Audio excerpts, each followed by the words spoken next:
Hello, Ram Ram ji, good evening. कैसे हैं आप सब? वेलकम है आप सबका साधना रियल ब्लॉग चैनल में। आई होप फ्रेंड्स आप सब अच्छे होंगे। आज शाम के टाइम से मेरा ब्लॉग स्टार्ट हो रहा है। आज मेरी आवाज़ से आप लोगों को समझ में आ गया होगा कि मैं इतनी प्रॉब्लम में क्यों हूँ, वीक क्यों हूँ। सुबह से मैं प्रॉब्लम में फंसी हुई थी, इसलिए ब्लॉग भी नहीं शूट करा है मैंने। और शाम के टाइम में अभी 4:30-5 बज रहे हैं, तो मैंने सोचा ब्लॉग स्टार्ट कर दूं, क्योंकि जो भी हम काम करते हैं फ्रेंड्स, उसमें हमें उस टाइम भी लगे रहना पड़ता है जिस टाइम हम एकदम वीक रहते हैं। क्या हुआ है, क्या वीकनेस है, क्या प्रॉब्लम है, आप सब मेरे ब्लॉग में बने रहिएगा तो आप लोगों को पता चलेगा। सच में कभी कभी हम लोग एक छोटी सी समझते हैं ये प्रॉब्लम है, लेकिन कब वो बड़ी बन जाती है हमें पता भी नहीं चलता है। तो यहाँ पे क्या कर रही हूँ ना फ्रेंड्स, यहाँ घास उगाई है। सरसों यहाँ मैंने फटका था काफ़ी दिन पहले, तो बारिश की वजह से यहाँ हरी हरी जो होती है ना सरसों, वो उगाई है। तो उन सबको मैं यहाँ सोच रही हूँ उखाड़ दूँ, क्योंकि जितना कचरा हो जाएगा ना, हमें मच्छर ही परेशान करेंगे। इसलिए यहाँ मैं बस सफाई कर दूँगी, और उसके बाद फिर शाम का और सारा जो काम होगा वो भी रहेगा, रात तक का ब्लॉग रहेगा।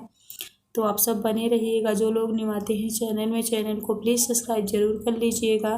साधना दीदी हमेशा हंसते हुए आप लोगों से बात करती है, बट आज हंसी आ ही नहीं रही है। कभी कभी ना हम ज़बरदस्ती हंसना भी चाहें तो हंस नहीं पाते हैं।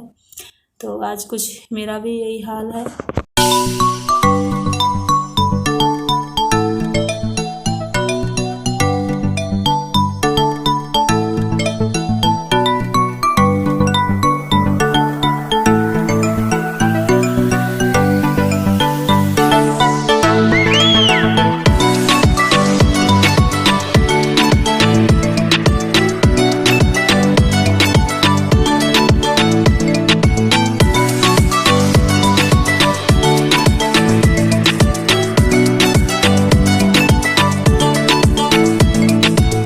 ज़िंदगी में मैंने देखा फ्रेंड्स, जब भी आपका टफ टाइम आएगा, परेशानियों भरा समय आएगा, तो आपको जानते हो कौन याद आता है? भगवान या तो माँ, है ना। पता नहीं क्यों इनका प्यार कभी कम होता ही नहीं है। जब भी आप परेशान होगे, दिक्कत में रहोगे, किसी और की याद आए ना आए, माँ की और भगवान की ज़रूर आती है। मुझे ये सब चीज़ें बोलने में कोई दिक्कत नहीं हो रही फ्रेंड्स, इसलिए बोला करती हूँ मैं ये चीज़ें, कि जो रियलिटी है ना उसे हमें हमेशा एक्सेप्ट करना चाहिए।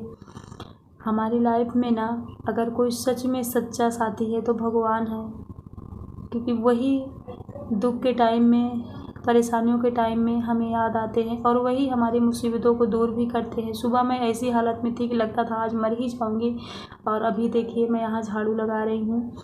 तो कहते हैं ना कि अगर आप प्रभु से जुड़े हुए हो तो आपके सबसे टफ टाइम में वही आपका साथ देते हैं, वही आपका ध्यान देते हैं, और सारे रिश्ते तो है ही।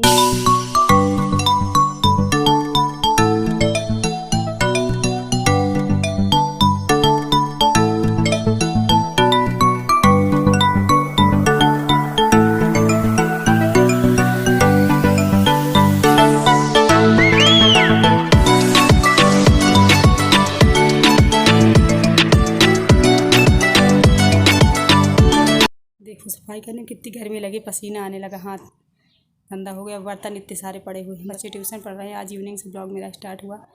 सारी सफाई यहाँ की मैंने कर दी। तुलसी माँ के पास बहुत गंदा हो रखा था, तो इतने सारे बर्तन हैं। मैं जा रही हूँ, पहले चाय बना के पी लेती हूँ, उसके बाद फिर बर्तन धुलूँगी। और सब बने रहेगा। गर्मी बहुत बिकराल है, मतलब इसी बारिश होती फिर निकल जाता है मौसम, फिर वैसे ही हो जाता है।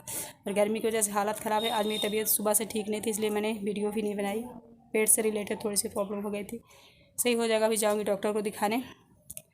चलिए फिर अभी से स्टार्ट हो गया है तो अभी से बने रहिएगा, ठीक है। चलते यहाँ पे चाय मैंने चढ़ा दी है, चाय पी लूँगी। और क्या प्रॉब्लम हुई थी फ्रेंड्स आपको बता दूँ, मैं डॉक्टर को दिखा के आ गई हूँ। सुबह भी दवा मेरे घर में आ गई थी, क्योंकि सुबह मैं इस हालत में ही नहीं थी कि मैं डॉक्टर के पास जाऊँ। अभी गई थी डॉक्टर के पास, तो सारी प्रॉब्लम उन्होंने बताया मुझे क्या हुआ था।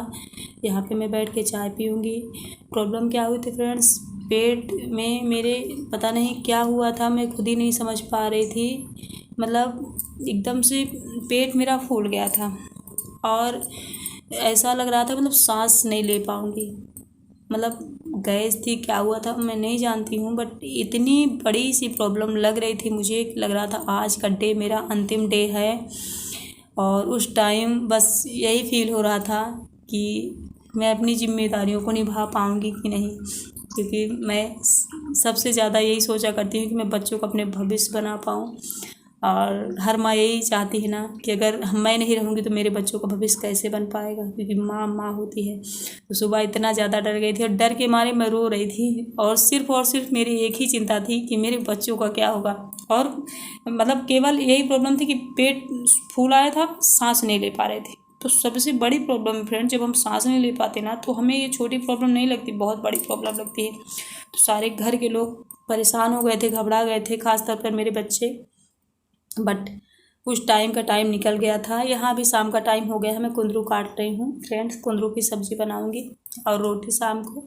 सुबह में बस लेटी थी, बच्चों को स्कूल भेज दिया था, उसके बाद से ज़्यादा प्रॉब्लम हुई थी। हस्बैंड घर में थे, चलो तो ठीक है। फिर बच्चों को फ़ोन किया मैंने, बच्चे भी आ गए थे, तो अभी आराम है। और डॉक्टर ने यही बताया है कि आपको गैस की प्रॉब्लम हो गई थी। कभी कभी ना गैस को हम मामूली समझते हैं, लेकिन कभी कभी इतनी बड़ी ये प्रॉब्लम बन जाती है फ्रेंड्स कि मत पूछिए। तो ये सारी चीज़ें मैंने इसलिए आप लोगों के साथ शेयर की है कि किसी भी चीज़ को ना आप छोटा मत समझिए कि अरे गैस ही तो है, बनी है, कोई दिक्कत नहीं। नहीं, अगर किसी को किसी चीज़ की प्रॉब्लम है तो वो दवाइयाँ वो अपने पास रखे ही। तो आज मैं डर गई थी, आप लोगों की दुआ से और भोलेनाथ की कृपा से सब कुछ ठीक हो गया है, लेकिन अभी नॉर्मल नहीं हूँ मैं। आप लोगों ने मेरा फेस देखा होगा, अभी मैं जब बात करी हूँ आपसे समझ में ही आ रहा है। और मैं आज क्यों रो रही थी, डर की वजह से कि अगर मुझे कुछ हो गया, मैं बच्चों का मेरे क्या होगा, बस एक ही डर मुझे खाया जा रहा था, इसलिए मैं मतलब रो रही थी। हस्बैंड बोल भी रहे थे तो रो क्यों रही है, सारा कुछ ठीक हो जाएगा। मैंने उनको कई बार कहा कि आप नहीं समझ पाओगे एक माँ की फीलिंग ना कोई नहीं समझ पाता है फ्रेंड्स, कोई भी नहीं समझ पाता। खैर अभी तो राहत हो गई है, तो यहाँ पे सब्ज़ी बना दूँगी। अभी मेरे बच्चे इतने भी बड़े नहीं हैं कि वो अपने से बना के खा सकें। और देखिए पिता होते हैं, मानती हूँ मजबूरी में फिर आदमी जिम्मेदारियाँ संभाल ही लेता है, लेकिन जहाँ तक मैं अपने हस्बैंड को जानती हूँ वो अपना तो खुद खास ख्याल रख नहीं पाते हैं, बच्चों का क्या रखेंगे। इसलिए मैं सबसे ज़्यादा डरा करती हूँ जब हमारे पास कोई ऐसा इंसान होता है ना जिसके ऊपर हम सारी जिम्मेदारियाँ छोड़ के निश्चिंत रह सके, तो हमें टेंशन कम होती है। लेकिन मुझे नहीं लगता कि ये सारी जिम्मेदारियां निभा पाएंगे, क्योंकि बच्चों के साथ ना हर प्रकार से पेश आना पड़ता है। और ये थोड़ा सा कभी स्टिक ही हो जाएंगे, कभी फिर सीधे ही हो जाएंगे कि बच्चे डरे ही ना, तो ये सारा कुछ में है। बट कोई नहीं, अभी मुझे कुछ नहीं होगा मैं भी बच्चों की सारी जिम्मेदारियां उठाऊंगी, भोलेनाथ की कृपा, उसके बाद ही जो होगा सो होगा। आप सब हमेशा दुआ करिएगा, ठीक है फ्रेंड्स। चलिए फिर रात का खाना हम सब खाएंगे, मैं पूड़ी उड़ी कुछ नहीं खाऊंगी, मुझे सारा कुछ मना है, मैं खिचड़ी खाती हूँ बस। मिलूंगी आप लोगों से नई वीडियो में, ये सबके लिए है। बाय।